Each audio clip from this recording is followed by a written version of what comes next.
1969 को हकीकत के धरातल पर उतरी।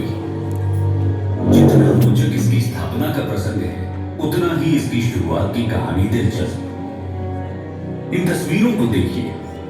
प्रक्षेपण के लिए तब छोटे रॉकेट के कलपुर्जे बैलगाड़ी और साइकिल तक से ढोए गए थे। 54 साल बाद बीते दिनों चंद्रयान-3 के सफल प्रक्षेपण ने इसरो की उपलब्धियों में एक नहीं बल्कि 4 चांद लगा दिए हैं। सारी दुनिया भारत की इस अंतरिक्ष एजेंसी का न सिर्फ लोहा मान रही है, बल्कि दुनिया की प्रमुख 5 स्पेस एजेंसियों में इसका नाम शुमार हो चुका है। आखिर इसरो का अब तक का कैसा रहा है सफर?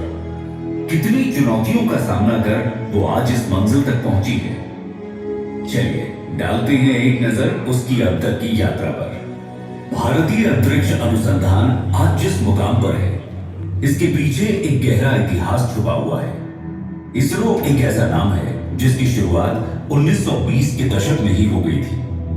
दो महान वैज्ञानिकों होमी जहांगीर भाभा और विक्रम साराभाई ने कई सारे प्रयोग करके अंतरिक्ष अनुसंधानों का निर्माण किया। अपनी सोच और समझ ने इसरो के विकास में महत्वपूर्ण योगदान दिया।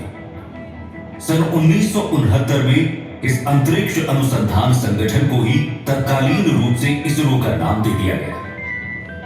इसरो का मुख्य कार्य वैसे तो अंतरिक्ष में लॉन्च होने वाले व्हीकल सिस्टम और साउंडिंग रॉकेट के संपूर्ण डिजाइन बनाना, उसका विकास और उन्हें ठीक तरह से अंतरिक्ष में लॉन्च करने का है।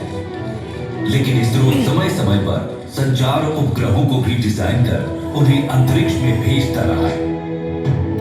यदि आज के समय तक इसरो की कामयाबी के बारे में बात की जाए, तो इसरो द्वारा सैकड़ों की संख्या में सैटेलाइट अंतरिक्ष की ओर लॉन्च किए गए हैं।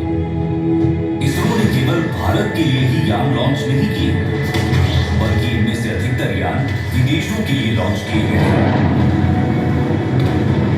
भारत के विकास में महत्वपूर्ण योगदान देने वाले इसरो ने अब तक पूरे भारत में अपने 20 महत्वपूर्ण सेंटर स्थापित किए हैं।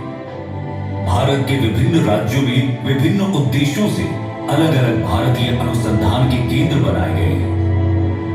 इसरो की सबसे बड़ी और अहम उपलब्धि चंद्रयान की रही, क्योंकि इस यान ने चंद्रमा पर पानी की खोज करके वहां भारत देश का परचम लहराया और चांद पर खोज करने वाला पहला देश बनकर इतिहास के पन्नों में अपना नाम दर्ज कराया। 10 साल की कड़ी मेहनत के बाद इसरो ने फिर से चंद्रयान-2 का निर्माण किया। चांद की यात्रा करने के बाद इसरो ने मंगल की यात्रा साल 2013 में की, जिसे मिशन मंगल का नाम दिया गया।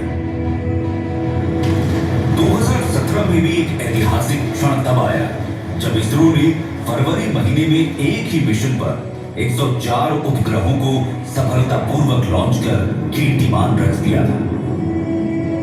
फिर 2019 में इसरो ने दूसरा मून मिशन चंद्रयान भेजा और आखिरकार 23 अगस्त 2023 को चांद पर कदम रख नया इतिहास रच डाला।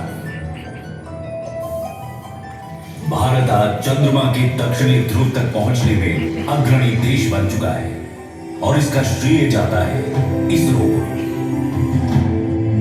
इसके बावजूद इसरो के विभिन्न अंतरिक्ष मिशनों, उपग्रह प्रक्षेपणों और अनुसंधान परियोजनाओं पर काम थमे नहीं। इसरो का सफर जारी है। इसरो की सफलता को सलाम।